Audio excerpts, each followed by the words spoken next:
Okay, guys. This is Unit 3 APUSH study guide for your test. This is a new form of the test. So we're going to have a mix of the old style, just straight up multiple choice, and then some of the new style STEM-based questions. Excuse me. This is a unit based off of a couple big ideas: women's rights, the beginning of the rise of abolitionism. You get transcendentalism in this time period. You get the market revolution. These are some of the biggest ideas of the period. So basically, we are getting the industrial revolution here in America in the early 1800s. One of the earliest forms of this was the Waltham Plan. Later on, it becomes known as the Lowell system, the Lowell Mill Girls, if you'll remember. And that's those girls that are, they're single, they're young, unmarried, and they're leaving the farm where sometimes they're a liability and are going to a system that gives them jobs that they tend to love. They're treated pretty good in these systems, and it's a time that many of them remember fondly. And it's the beginning of women being able to work for themselves. It's really going to help put them on the path towards fighting for women's rights. And it's going to give them a lot of leverage when women can work rather than just depend on a man. Now it's very early in the industrialization, though.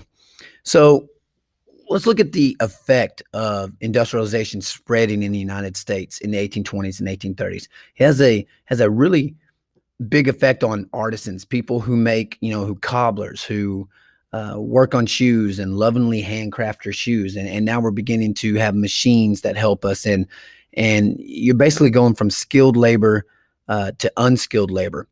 And that these people are going to struggle to get jobs because no one wants to pay for your expensive shoes that might have taken you a month to make when they can go get a shoe that's manufactured by a factory somewhere. They can get it for cheaper. So these people who used to have a lot of status in American society are beginning to lose it. It used to be somebody special. If you were the cobbler, if you were the blacksmith, you were important. And those people in America are beginning to lose that status. All of this is going to lead into like the market revolution, where our farmers, they're no longer self-sufficient. It's easier for them to go to market and buy their butter or buy what they need uh, on a day-to-day basis. So, the market revolution, of course, bleeds into the transportation revolution because you got to get those goods to market. That started off with, of course, better roads and the canal boom, Erie Canal right there in 1819. But the canals are pretty quickly going to be replaced by the train. The railroads are going to be far better, far more efficient than what the canals will be. But the canals jump started this thing and probably helped make the railroads possible. There are several effects of the transportation revolution. One of the most important effects, of course, is that it helped diversify economies, especially in the Northeast and the Midwest, where there were a lot of rail lines. Um, those economies are going to be diverse. They're not going to be like in the South, where it's just cotton or just tobacco. Relying on these cash crops and stuff. So that's very important there. Um, Now, another thing that we talked about that's a big part of this unit is democracy, the age of the common man, Andrew Jackson. Um, and really, what makes America more democratic than anyone else is the fact that the franchise qualifications are better here. You don't have to own as much land. In some places, you don't even have to own land. You just have to be a white male of 21 years of age and you can vote. It's not like that anywhere else in the world. So while by today's standards, that isn't very democratic, by the standards of the age, we're very democratic and surprising to people in Europe and other places. The political system really that emerges in the 1820s, we're getting these political machines, if you will, and they're buying votes in some ways. You get these notable people in local areas. Um, they're loaning money to people, being real nice, treating them to drinks and things like that to win their vote. So that one probably characterizes American political system before the 1820s. That will begin to change after the 1820s, however. Um, When we talk about systems in this time period, we need to talk about Henry Clay. Remember, he was part of that corrupt bargain in 1824 that saw John Quincy Adams get elected to president of the United States. Henry Clay was named Secretary of State. Um, Clay was a big proponent of something called the American system. And really, there were three elements that were essential to the American system. And that was a protective tariff to help out the factories and industries of the North. Internal improvements. You wanted better roads to get goods to market and stuff like that. Again, that benefits the North. It benefits everybody, but the North more than anyone else. And he supports a national bank, the lines of credit and things that go along with that.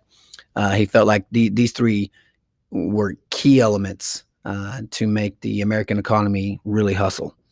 Let's see. Transcendentalism. We talked about transcendentalism, kind of a different view on life, I guess you could say. Basically, the idea that people could gain mystical knowledge and this harmony with nature beyond the world of senses, that you could transcend this world and go into another world that provide you some type of enlightenment. This is the Walt Whitmans and the Henry David Thoreaus and the Margaret Fullers of the world, going out into the woods, and you could be religious without being in a church. It was a sense of individualism.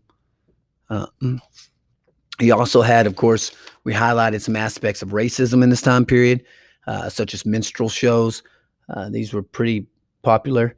One of the most famous characters, of course, was Jim Crow, and you had white actors in blackface that were perpetuating, these African stereotypes. But they were a popular form of entertainment, and they would use them for social criticism as well.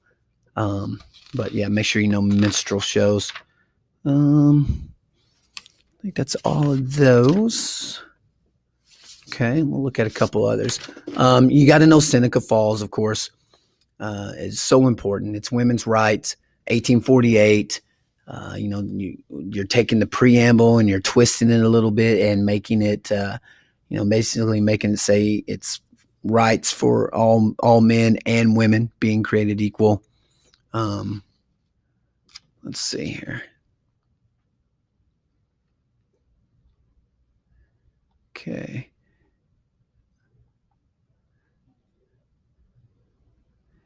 John C. Calhoun, remember that he was Andrew Jackson's vice president. He was a states' rights guy. He eventually broke with Jackson and resigned as vice president. He put forth the nullification idea that states could nullify laws that they thought were unconstitutional.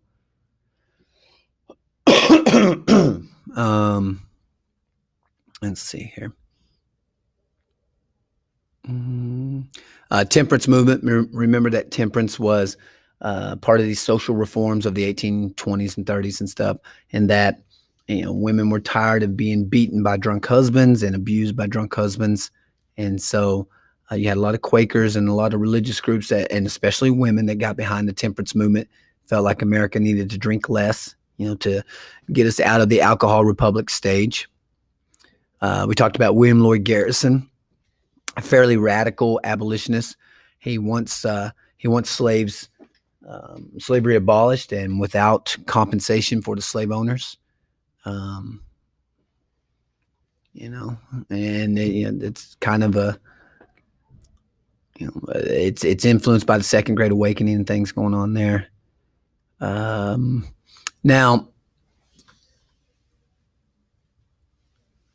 well, yeah, okay. Andrew Jackson, of course, was a big part of this. We remember, of course, that Andrew Jackson was pushing the boundaries on what was constitutional presidential power. That's, sometimes he could be viewed as a tyrant. And that, of course, he's most famous for the Trail of Tears, the moving of the 5 civilized tribes from Georgia into Oklahoma. And I think that you need to, especially, I will tell you that there is a short answer question on here, and it is talking about the anti-slavery movement in the period of 1780 to 1810 and the anti-slavery movement in the period 1830 to 1859. So you need to study that to really be able to effectively answer that question. Okay. That should help you guys out quite a bit, I hope. And we'll see how you guys do. Thank you.